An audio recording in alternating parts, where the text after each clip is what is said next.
All India Bank Officers Confederation has been opposing mergers of public sector banks as well as regional rural banks. Now, let us understand first, why are we opposing mergers? To understand this question, we need to get back to the history of bank nationalization. At the time of bank nationalization in 1969, we have to understand it was a political will that paved the way for bank nationalization.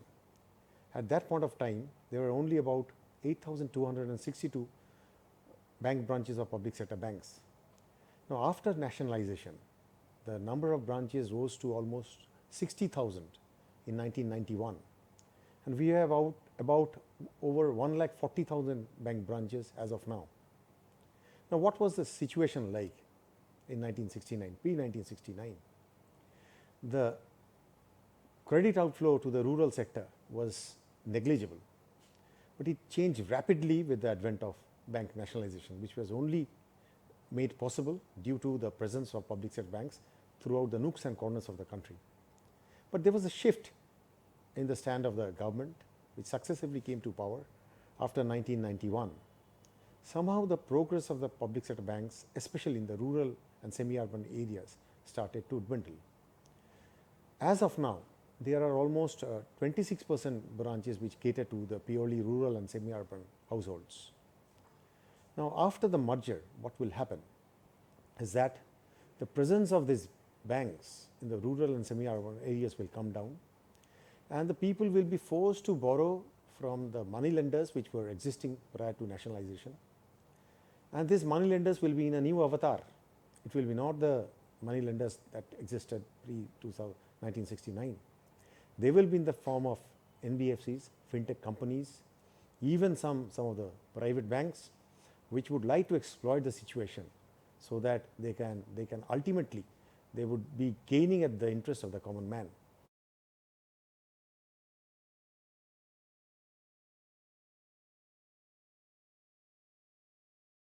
In the banking system today, even after all the derogatory publicity against the public sector banks, even after imposition of PCA on the public sector banks, still today the public sector banks enjoy the confidence of the people. If I am not mistaken, with the numbers, nearly 67% of the total deposits are with the public sector banks. Even today, nearly 63% of the credit is with public sector banks.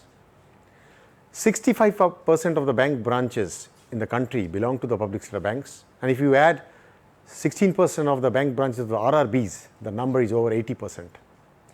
So, despite the attempts of the government to weaken the public sector banks, the people of the country, they repose their fullest trust and confidence on public sector banks.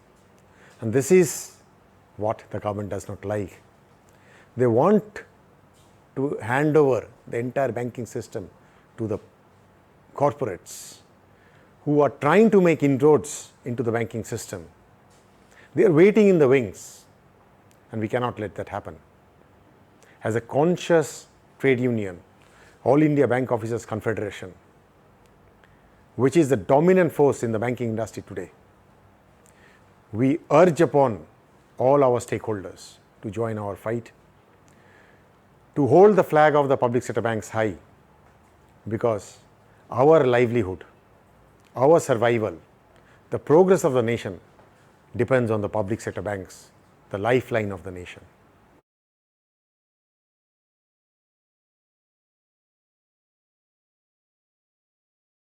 There is a common question, that common narrative that has been floated around for the last 1 year or so, that India needs few banks but big banks. There is a contrarian view to it. Say in United States of America, there are almost 5,000 banks that are operating. There are 2,000 banks in Germany, 300 in United Kingdom, and India has only 86 banks, out of which just 19 are public sector banks. So, you understand, even today, the number of banks in India needs to be enhanced, not reduced. And it could only happen if the government's intention is to reach out to the nooks and corners of the country, to reach out the people who are not getting access to banking services. They need more and more public sector banks. They need more and more branches.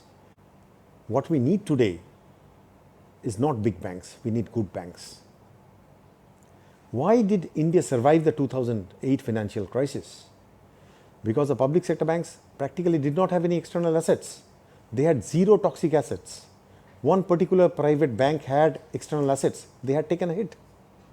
That is why India was saved. The banking system was saved because of the structure of the public sector banks. Now what will be happening? That once again, these banks will be forced to own external assets, forced to invest in toxic assets. And whenever, if any, financial crisis comes, we could see history repeating in our own country. So that is why we have to oppose these mergers. We don't need so-called big banks. We need good banks with good governance.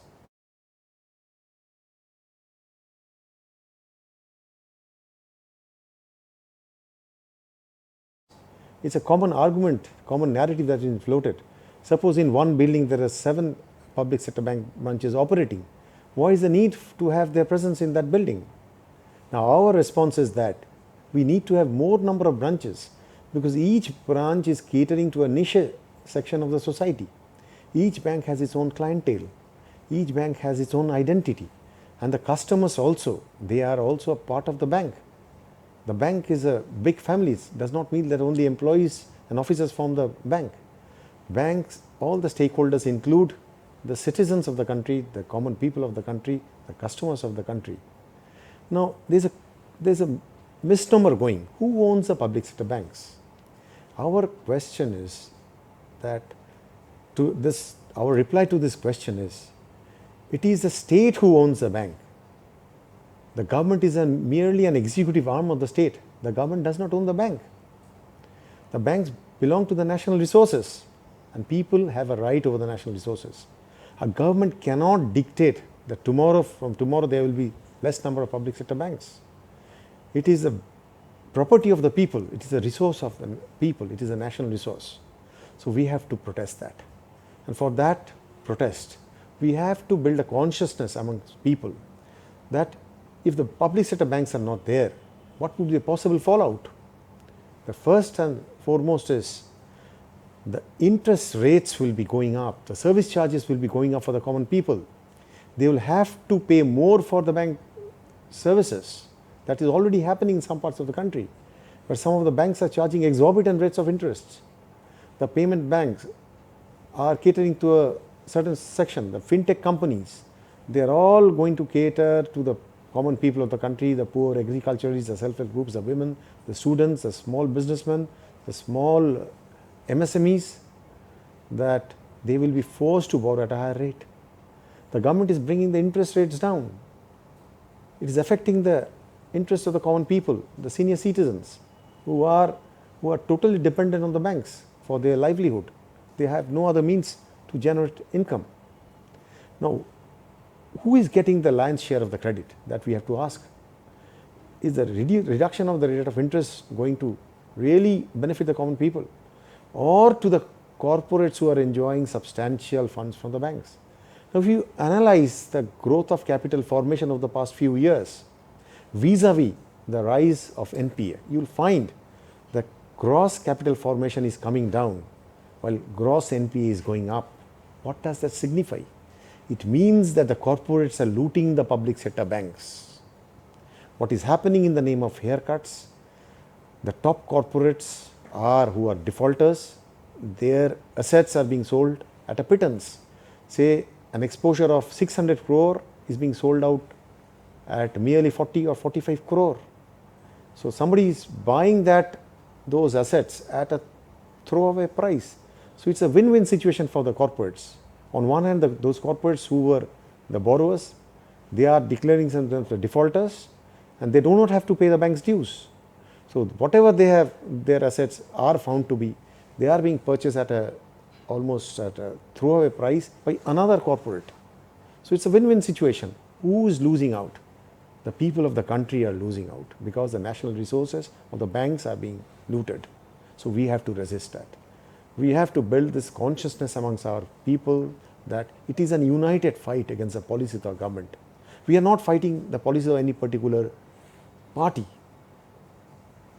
Across a period of time, over a period of time, we have been fighting the policies of the government against the interest of the common man, against the interest of the banks, public sector banks, against the interest of the public sector, irrespective of the fact whichever party was in power.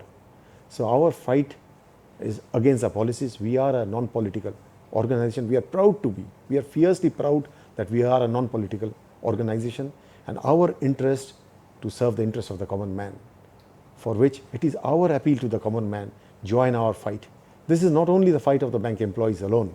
10 lakh bank employees cannot fight alone. We have to fight with the people.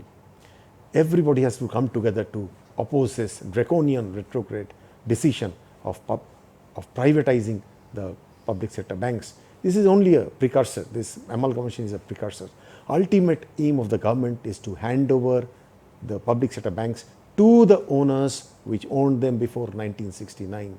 The business houses which owned the bank were not at all happy when their banks were nationalized and made the property of the state. Now they want their banks back. They want their banks back in their own hands.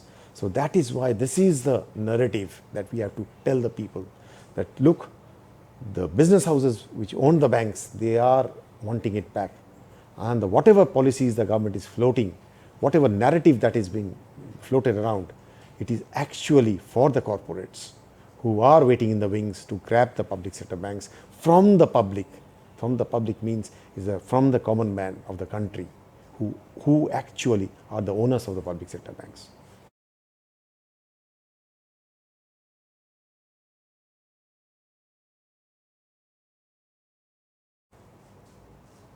We have our own share of experience of mergers. A Harvard Business Review study revealed that globally between 70 and 90% mergers do not yield success. They are failures. Now in our country, in 1993, the first merger took place amongst the PSBs when New Bank of India was merged with Punjab National Bank. And within a span of 2 years, we found Punjab National Bank posting its first loss ever of 95.90 crore. And even today, we find an RBI report available on the RBI website, which categorically says, it was published on 4th of October 1999, which says that the merger of New Bank of India with Punjab National Bank has shown us the futility of bank mergers. No two entities with different ethics, different culture, different values should not be merged. They clearly discourage the mergers. What happened with the State Bank merger with the Associate Bank merger? In the entire history of State Bank came out with a staggering loss of 6,547 crore in FY18. Thousands of bank branches have been closed. Over 4,000 officers were forced to take voluntary retirement. And mergers, our Honorable Finance Minister has assured us there will be no job loss. But then, we are not concerned with the job loss of the employees and officers. Banking is a service industry. There are millions connected with the banks. And any merger or amalgamation of two entities would definitely mean closure of branches in the garb of rationalization. And so many people are connected. So many millions of people are connected with the entire system. So it will be a job loss for the entire economy. Suppose a bank has 10 ATM branches. If the 10 ATM branches close down, 30 security guards will be losing their job. So many vendors will be losing their job. So many people connected with those branches will be losing their job. Those jobs are never taken into account by any government. They only will show the number of employees and officers, and they will say that nobody was forced to resign. But the situation would be so that people will be forced to put in their papers. So it will be directly affecting the people of the country who are dependent on the banks. So our experience with the merger tells us all. Even after the merger of Bank of Baroda with the Dena Bank and Vijay Bank, although the court case is pending, from All India Bank Officers Confederation, we had challenged this entire decision because it was bad in law. The government did not follow the procedure.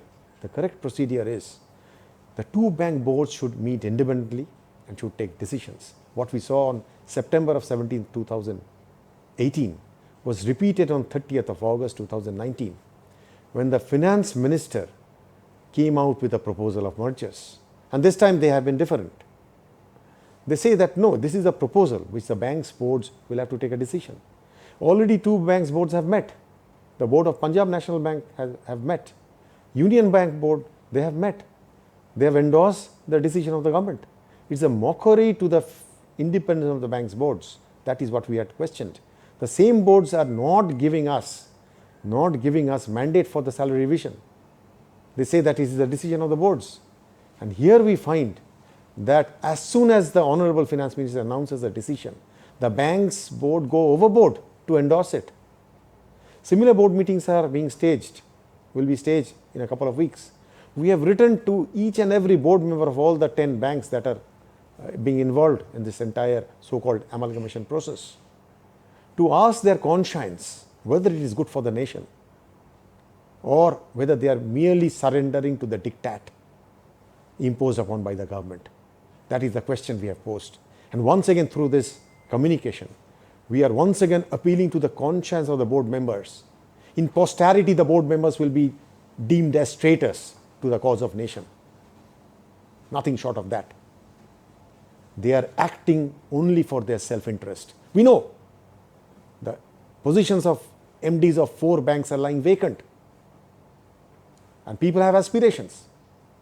They put their individual aspirations over the interests of the nation. So this is a challenge to the entire country to rise up and protest against this illogical, irrational and unlawful decision that is being thrust upon us.